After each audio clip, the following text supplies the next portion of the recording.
Good to be back. For a little while, I got to be the wandering rabbi. Now, not so much, don't worry, I wasn't hanging out at other shuls. But it used to be that rabbis were not attached to individual synagogues. It's a fairly modern invention, only the last couple hundred years or so, where rabbis would be attached to a particular synagogue in the community. Prior to that, rabbis would serve the entire community if they were lucky. That is to say, they'd be employed by the communities as teachers, as rabbis, as a dayan, as a judge, but those were the lucky rabbis. There were many people who gained smicha that, didn't find regular employment in a stable position, much like today. And that meant they had to find something else to do. Now, some of them would turn to a different trade, very common throughout our history for rabbis to also have other jobs, but some of them would become itinerant rabbis. And they would travel from village to village around the especially Eastern European communities, and they would come and they would give a drash for Shabbat, they would give a teaching, and then the hospitality would be there and someone would give them a few kopecks when they went on their way to the next town, and they would go from town to town making a living by doing sermons on the different Shabbatot.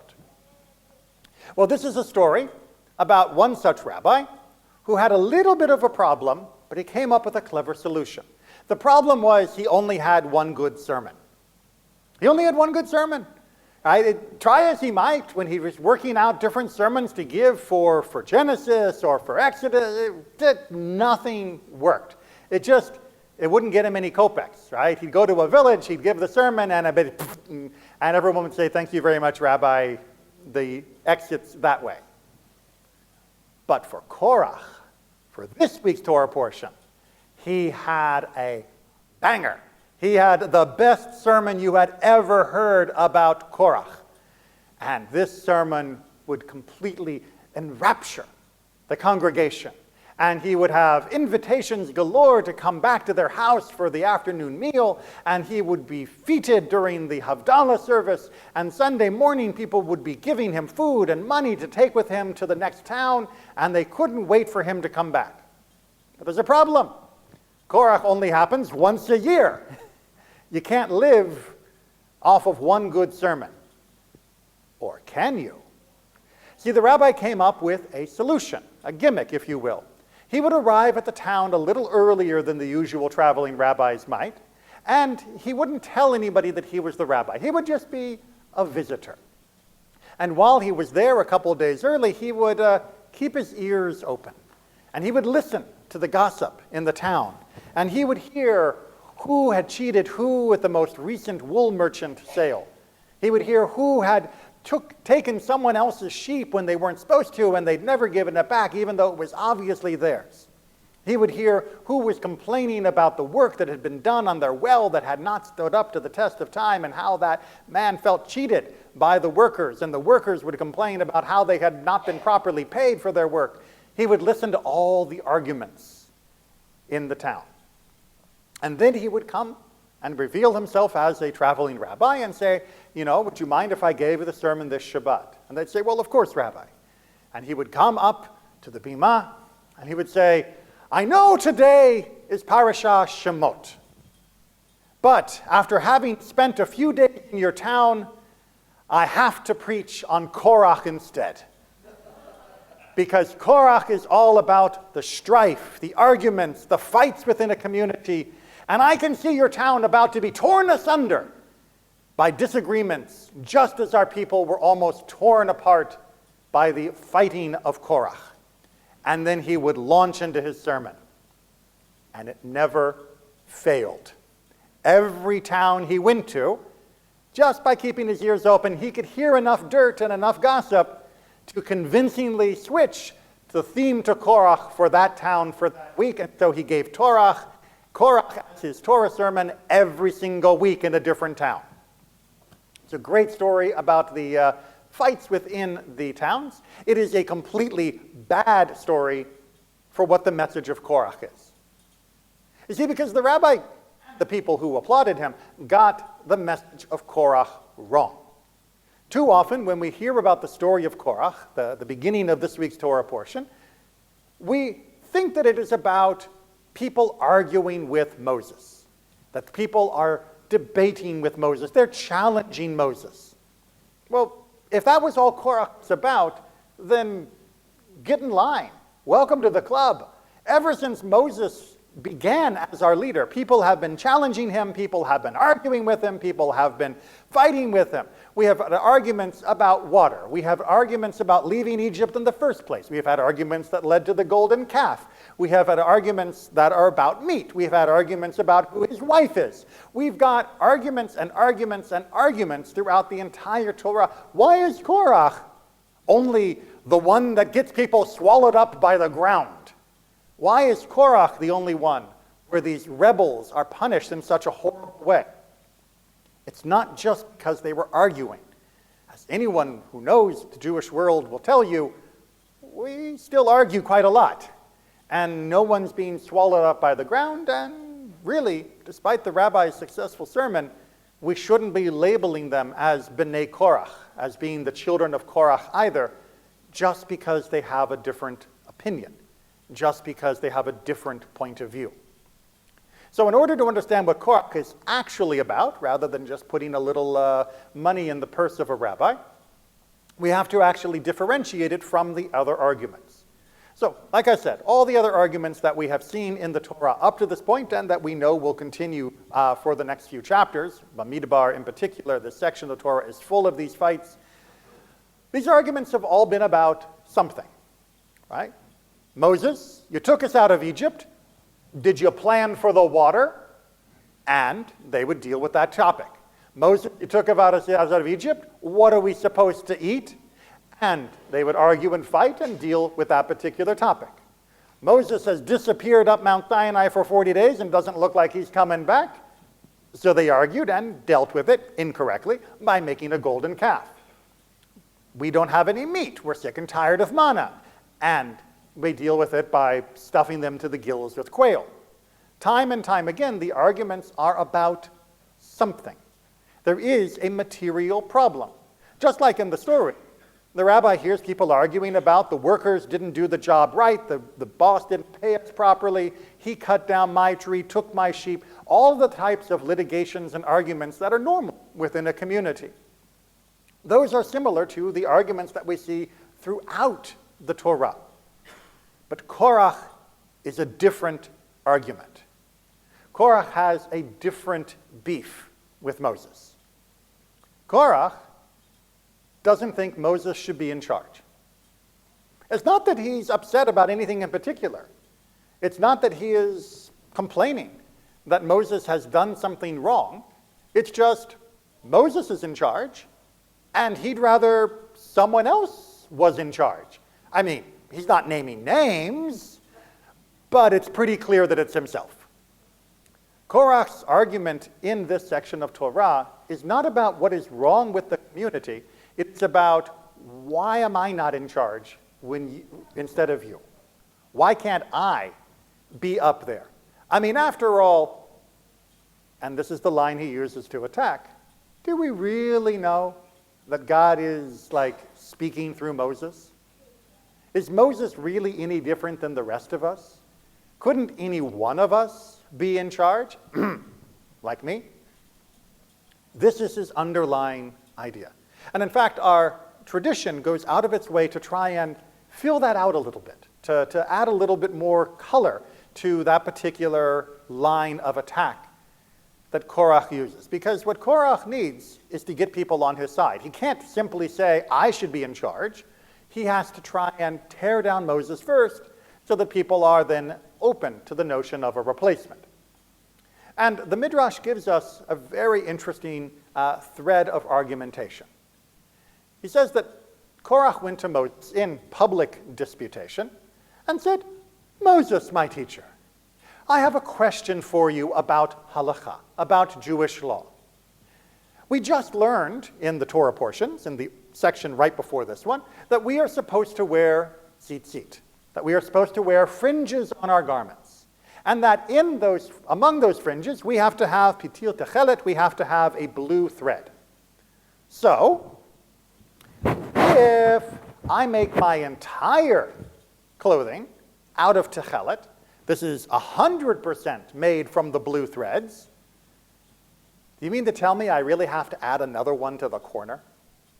I mean, if it's 100% blue, what is one more fringe on the corner going to mean? That sounds silly. And what about this whole mezuzah thing that you're telling us we're supposed to do? We have to put a tiny little scroll on the doorposts of our house, and inside that scroll there are a few paragraphs. Well, if I have my house full of books, if I fill it up full of copies of the Torah, do I still need to put a tiny little scroll on the door? Isn't my house full of Torahs enough that God really wants some scribbles on a piece of paper, parchment at the time? Now, these are very clever arguments, because they're not really about anything. They're not really an argument about halakha. It is an argument that is deliberately designed to provoke an answer to that will, to the uneducated, to their naive intuition, sound. Because when you frame it like that, if I've made the entire clothing out of blue, do I need one more thread of blue?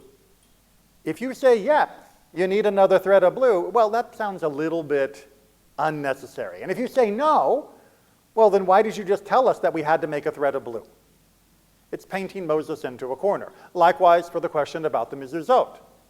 If I portray it as though it is somehow the scroll and the content, the tiny little bit of writing that is the important thing, rather than the fulfilling of the commandment itself, rather than what it symbolizes and means, then of course it sounds ridiculous to the person that is more naive about what is going on, that I would need a mezuzah on top of all of the real full books that I might have inside that building. So Moses is put in a position where he's going to look silly, where he's going to look weak, where he's going to look like he's demanding something unreasonable. And that gives him his opening. That gives Korach his opening to say, see, look what he's trying to tell us to do, everyone. This, the man who thinks he speaks for God, he is making it up. And what he's making it up isn't even reasonable. So, out with him, and in with someone that will be more reasonable, like me.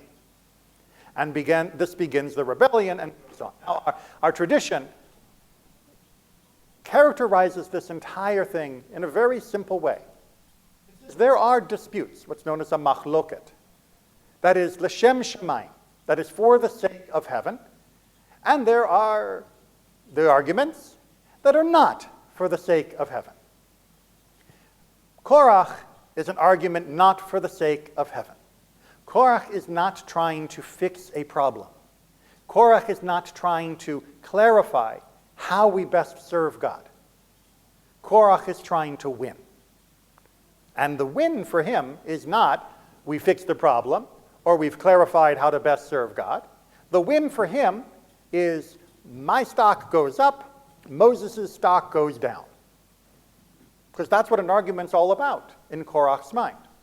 The argument is just a vehicle in order to score points against an adversary. The argument is not there to fix a problem. The argument is there to cause a problem for someone else. That is a machloket. That is a debate that is not l'shem shamayim, that is not for the sake of heaven. So when we put these into different buckets, when we try to sort one argument from another, when the Israelites were complaining that they had no water, that's an argument l'shem shamayim. Right? That's an argument for heaven, almost literally, because that's where water usually comes from in those days. That is an argument of, we're going to die if we don't have anything to drink. And that is a perfectly valid thing to raise. Maybe not always in the tone that they used, but the very point is absolutely fine. And they are not punished as being rebels for having asked the question about their life. Likewise, when they ask for food, even when they ask a little petulantly for meat, these are legitimate questions about their lives that do deserve to be discussed and answered. Not always the way they want, but definitely handled in a normal civil discourse. A machloket l'shem shamayim. This is an argument for the sake of heaven. But Korach doesn't care about the outcome of the argument. All he cares about is his relative status that can come by getting others to doubt Moses and to see the reasonableness of what he is proposing. That is not for the sake of heaven. Now, it's all very well and good to analyze antiquity and to say, that's what makes Korach different than the rest. That's why he had to be swallowed up, which also didn't actually resolve the issue completely, but that's a whole other sermon that I don't think I have time for. And I'll be here next week, unlike my wandering rabbi friend. But we can still use the same rubric to understand and hopefully to guide our own arguments and debates. You have a problem with someone at work. Before you raise the issue, think to yourself, is this a machloket l'shem shamayim? Am I actually raising this topic because there is something another person is doing that is fundamentally problematic? Either they are harming me or they have cheated me in some way, or perhaps they are harassing me or abusing me in some way. Perhaps, if it's my boss, they're withholding my wages, and that is something that I can't tolerate. Or perhaps they are engaged in a policy that I think is going to cripple our business. It's going to be bad for us or bad for our customers in a way that is unconscionable. Great. Bring that topic out into the open. Discuss it with them, discuss it with the coworkers, discuss it with your boss, whatever would be the appropriate resolution. This is a dispute that needs to take place. But on the other hand, if it's, I really don't like that he got the better parking space than me.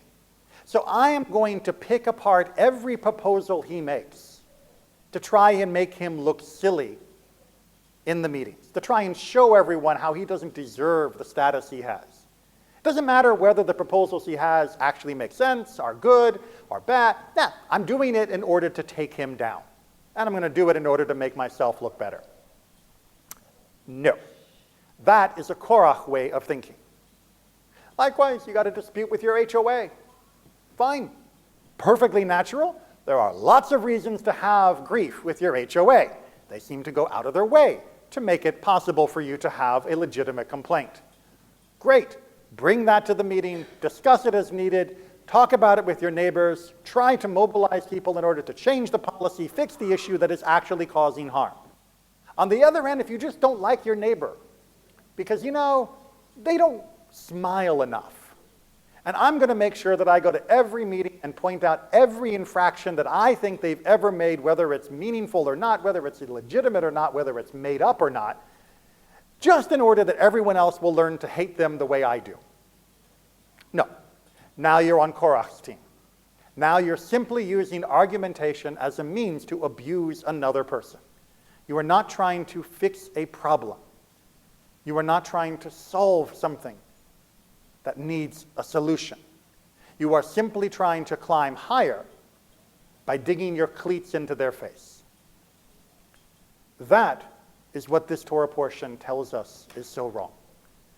Argumentation, it is the lifeblood of the Jewish people. Having free, open, and civil debates is at the heart of what has given our people strength for 3,000 years. But a knife in the back, or even in the front, in order to climb over you, to raise my star and watch you fall just because I think I deserve better, just because I think you're not such a nice person, that is not allowed. Which is why, even when Moses tries to solve this through the famous episode of this ground opening up and swallowing the rebels with Korach, the rest of the nation turns to Moses and says, whoa! Is this how we're solving problems now? Right? You are playing into Korach's playbook when you are simply attacking your enemy rather than disarming them.